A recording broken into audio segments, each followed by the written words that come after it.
Howdy lovelies, how are you all doing? Welcome back to our crafting, where we learn, grow and craft together. In today's session, we are going to color ribbon, lace, maybe some flowers. Why are we doing this? So that you can easily customize these things, whether it's lace, whether it's string, yarn, ribbon, some textile, linen, cotton, anything that is natural, even gauze, cheesecloth, any of those things, to make it fit your color scheme, your theme, whatever you want. We don't all have all the colors always, and you can even do this with paper. Now, we know the age-old method of coloring it with eco dyes, which are coffee, tea, flowers, vegetables, fruits, those type of things. But today, we are going to use paint for this technique, paint. So let's get started. Grab a piece of ribbon. I beg your pardon, I am still struggling with this, I don't know what, bug in the throat, but let's get started and learn how to do this. So because this can be a bit messy, I grabbed, and forgive me, this is quite noisy now in your ears, a plastic bag that I have turned inside out. Why inside out? So that the paint that's already on this bag does not transfer onto our lace, because we're going to put it to one side on the plastic still to dry. So what I have here is some pieces of lace. These are cotton lace, just a few, 2 pieces there, and then I've got some ribbon. This was taken from a gift bag or something previously. It was used, so I'm just repurposing that. Now what we need is a paintbrush, some paint and some water. I'm going to start with a ribbon first. Just shake your paint. I'm using acrylic, and you can hear this needs a good shake. I'm sure it is fine now. If your paint have been standing for a little while, just give it a good shake. So open this up and just squirt some on top of this plastic bag. You might have to add some, or maybe not so much. The water that's on my workspace is in my distress sprayer. I'm just going to add. We want it quite runny. So there we go. That should be fine. You can see the water's already discoloring there. It's running a little bit. So let's put this in there, into the fold. Mix it with a paintbrush.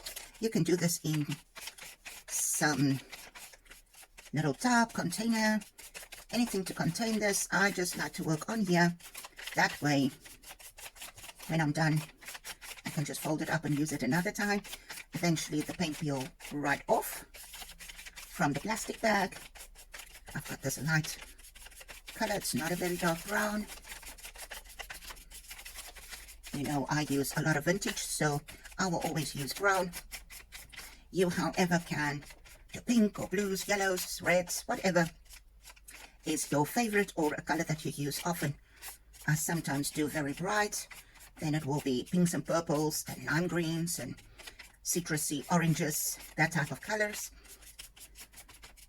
There we go. I think there are no lumps in there, so we can just simply dip this in. Now, to clean your brush, I do this and I just clean my brush, and then I will go wash it later. Now, this can be messy. If you're worried about your hands being stained, you are free to use gloves. I don't mind that. It's part of the fun. Get that in there, and you will see how we use this. We don't want all that water in there, so let's just wring that out a little bit, and there we have that. You can do it a second time if you so wish, but there we have the first part. Now for the second piece, just press it in there, and that's why I don't do a lot, because we don't want to waste paint.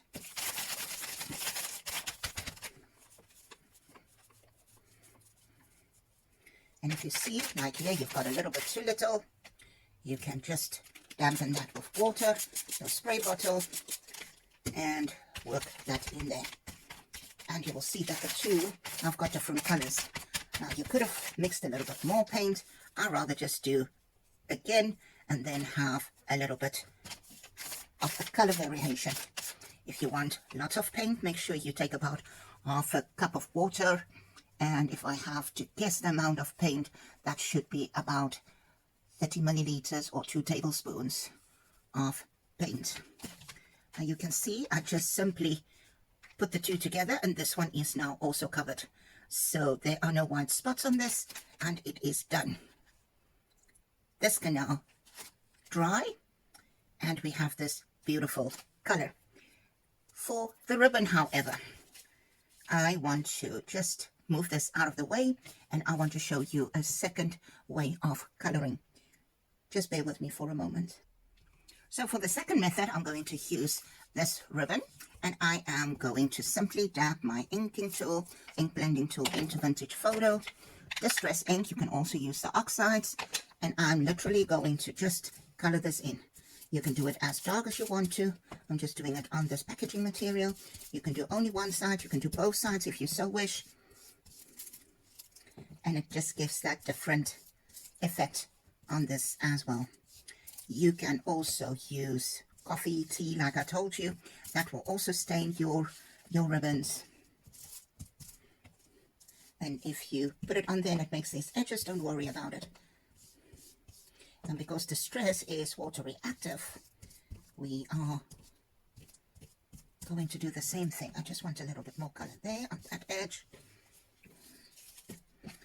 Oh, this side, I didn't do this side. Let me just do the back of this. Now, if you have re-inkers, you could have used re-inkers, but just want to show you how versatile this is. So I'm going to spray this a little bit. I just want to show you the ink is actually water reactive, like we all know. And you can see how it is now rubbing off onto the other part of this, giving that almost rusty type look on the ribbon. So you can go ahead and keep it as it is, or you can spray the water on top, and it's got all these like almost watermarks on the ribbon, which I simply love. Now the ink blending tool can dry again, that's not an issue. You can dab your ink on your plastic if you even want to go a little bit quicker. Spritz with water.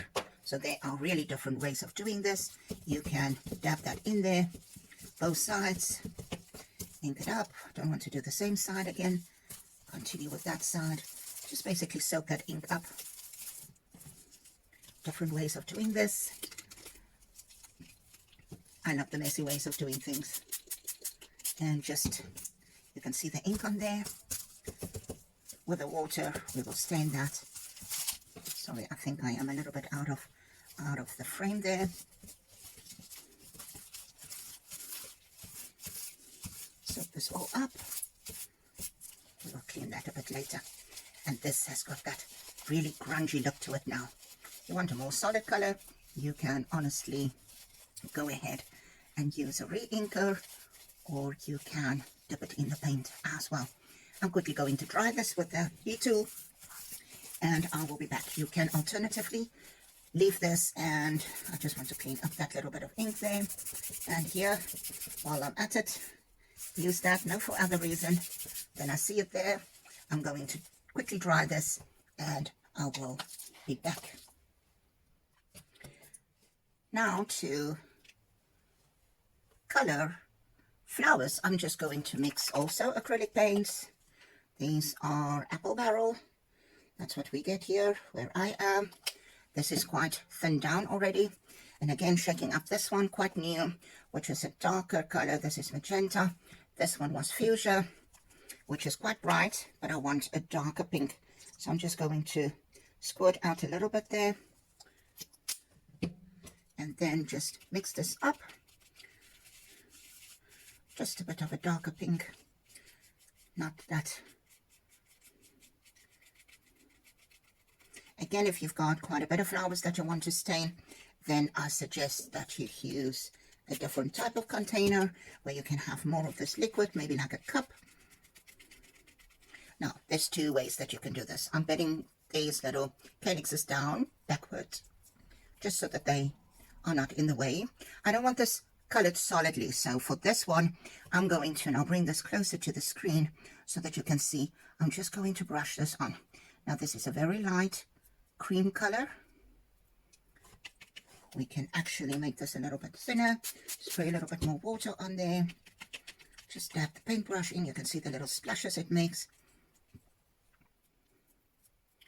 And there we have that two-tone mulberry flower at this point. And you can set this aside to dry. The other way that you can do this, and for this we need a little bit more water. Really thin it out. And then I just want to get most of that paint down there.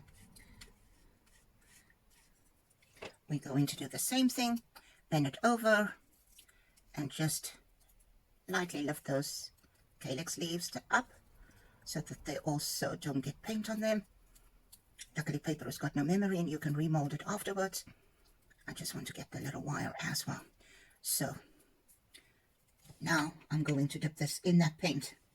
I hope you can see the technique I'm using. Just get that paint closer by. So it's basically the same. You can decide if you want to have a lot of paint, a little bit of paint on this, and really get that flower in there. Again, it will just be part of it. If you want to take the time, use your paintbrush to really get in there. You can stain this beautifully. And there we have a solid color flower. Just want to bend those leaves back and just do the back of that for in case it will be visible, and just paint those parts as well. Be careful not to get paint on your calyxes. And there we have it. So two different ways of doing these flowers. Sorry, my fingers are stained from the ribbon. So there we have the little rose with just the edges colored, and then of course the solid color rose, all with acrylic paint. I'll just clean that in a second. I just want to show you the ribbon as well. The lace, however, is still wet, and that will dry in a few hours time. I'm not in a rush to use that, but there we have the flowers. We have that ribbon that is now drying, as that is very thin. Look at that beautiful vintagey look of that ribbon. You can do it in whichever color you want. And then of course the lace that I've done also with paint, because it's thinned out, it won't harden the lace. And there we have that, a ribbon with our lace, cotton lace, and the beautiful flowers. I don't want to put that on top there because that still needs to dry. So now you have different ways. Take the idea and you can adjust this to anything, whether you want to color, yarn, string, ribbon, lace, anything, textile, cotton, tulle, you name it, cheesecloth, all of those are available for you to change the color as you need to. Thank you for joining me today. If you go try this for yourself, please tag While We're Crafting on social media. I would love to see your makes and how you change and adapt these ideas to fit your needs. If you want to see more content like this, please give me a thumbs up. And remember to hit that little bell so that you are notified when I upload new content. I will also be appreciating it if you subscribe to my channel too. That way I can bring these tips and tricks to more people. See you back soon. Goodbye.